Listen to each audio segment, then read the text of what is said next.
You want to support the show? We have merch. You'll see the link in the show notes for our merch store. Also, tell your friends, tell your family. If you really like the show, get the word out. I got flyers you can print out as well. Those links are in the show notes as well. So let's go ahead with that little pitch aside. Let's go ahead and get started with the episode. Now, the first thing we're going to talk about is from the Conspiracy Iceberg. And it's one of those that does seem like it's just a jumble of words, but it was quite easy to find. It's because it's such a specific phrase. We're going to be looking at something called, and this is going to sound technical, but we're going to dive into it. But not literally, because it's kind of gross. But we're looking at the hamster zona-free ovum test. And I could probably say that better. The hamster zona-free ovum test. Okay, here's the thing. As long as I can remember, I think it's been pretty common knowledge that animals of different species cannot mate. Like, that's just something like you can't, and I think you kind of realize that pretty early on because you hear stories about like Minotaur and stuff like that, and you're like, oh, that's crazy. And people go, that won't actually work. You can't bang a bull and give birth to a baby with a bull's head. And you're like, oh yeah, I guess that kind of makes sense. Like, that seems to be pretty like biology 101. That seems to be like biology 1. You're taught that before you even know about biology. It's probably to stop you from banging a dog. So, that's always been common knowledge, but this is where it gets weird. There's a ton of research papers on this. This is a very, very common test that they do. It's to test fertility in men. Test the sperm, whether or not your sperm can inseminate an egg. And you go, what does that have to do with hamsters? Well, yeah, that's where it gets weird. So you just can't have a dude try to inseminate a bunch of human eggs, right? Because then you have a bunch of babies, and the guy's like, I just wanted to know if I was fertile. Now I got 10 babies. So scientists go, okay, what if we used hamster eggs? And of course, the other scientist is like, I remember learning in middle school that was impossible. The first scientist looks at him and goes, forget everything you learned in middle school. And the guy automatically forgets his division table and he can't be a scientist anymore. So the first scientist says goodbye to his now idiotic former pal and explains the scenario to us. This is what it is. If you take a hamster, and really this works with any mammal.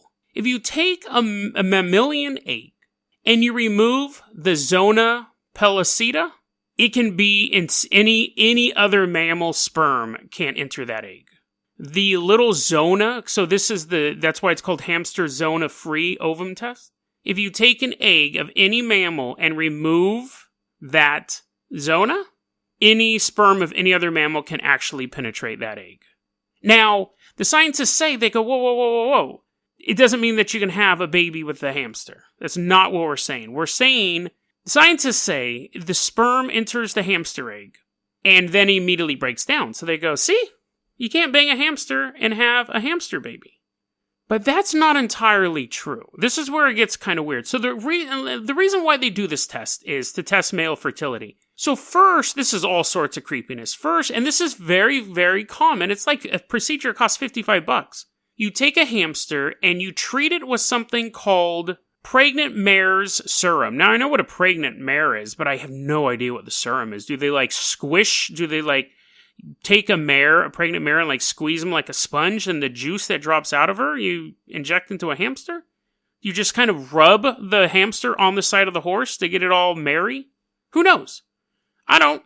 But you inject this, or it's treated, with pregnant mare's serum. Sounds like something like a witch would need for a pot. And so it mass produces eggs. So you have a hamster that will produce 40 eggs. Then you take the human semen and you get it all over the eggs. So imagine that never mind, I don't need to do an analogy for that. I think you're very, very clear on what I mean. And then they look to see how many of the spermatozoas, are able to penetrate. And they're like, if it can penetrate X amount of eggs, then that means you're fertile. If it can't, then it means that you're infertile. And there have been debates over whether or not the test is effective in actually treating or check. It doesn't treat it, but to actually check if someone's infertile. But scientists say, listen, the little sperm goes into the egg, you know the birds and the bees, but then after one cell division, it completely breaks down. However, there's controversy about that, because other scientists say that's not true. What we have to do is by the time it splits into two, we shut the experiment down. And other scientists go, that may not be accurate. There's actually a term for these things. They're called humsters. Once the egg, I don't think it's a scientific term, but once the sperm enters the egg, even if it divides once, in a lot of people's minds, that is life. Life begins at conception. It was conceived. It died afterwards, but a lot of people consider that life. And most of the papers on this are scientific and they're behind like paywalls and stuff like that. And even the ones that aren't behind paywalls, I don't understand what they're talking about. So I had to go off so a lot of my knowledge came in a very, very brief overview of a Wikipedia page. It's maybe like 8 paragraphs or something like that. And then I followed a couple of the links, but again, like it was written for people smarter than me. But an interesting point in that Wikipedia article was saying, this can also be done in reverse, where you take a human female's egg, remove the zona pellucida, and inject that with another mammal. They also state that they would have to then implant it in a uterus to nurture it, and that's never been done. And I read that and I said, that is 100% a lie. Somebody's done that somewhere. Somebody has taken it to the next step. If the technology exists to do this, to remove the zona part and put in another breed, another species into that, somebody's put that into a uterus just to see what happens. I do not believe that has never been done, ever. So is it possible to create a half-human, half-animal hybrid? According to science right now, that they will admit to, it is for a split second possible to create a human-animal hybrid. But the next time someone tells me the story of the Minotaur and then tries telling me that that's impossible, I'm going to tell them about this vague conspiracy from the conspiracy theory iceberg and say, is it impossible? I don't know, man. Somebody's done it. Somebody's put it in a uterus just to see what would happen.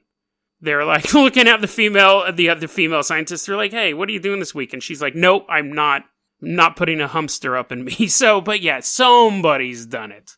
Somebody's done it. Creepy, though. I never thought it was even possible. But apparently it is, and they use it as a fertility test. And if it's that common, then the CIA has some sort of like half-human, half-horse guy running around the bureau. I mean, come on. Why wouldn't you? If the technology's there, why wouldn't you? Sorry, I probably just outed one of CIA's greatest secrets. Seabiscuit was an undercover agent. That was a clip from our daily podcast, Dead Rabbit Radio. Dead Rabbit Radio is available anywhere that you listen to podcasts. It's daily paranormal, conspiracy, and true crime news. If you want to hear the full episode that this clip came from, check the link below. Please like and subscribe. And hit that little bell, too. That does some magical stuff. Thanks, guys.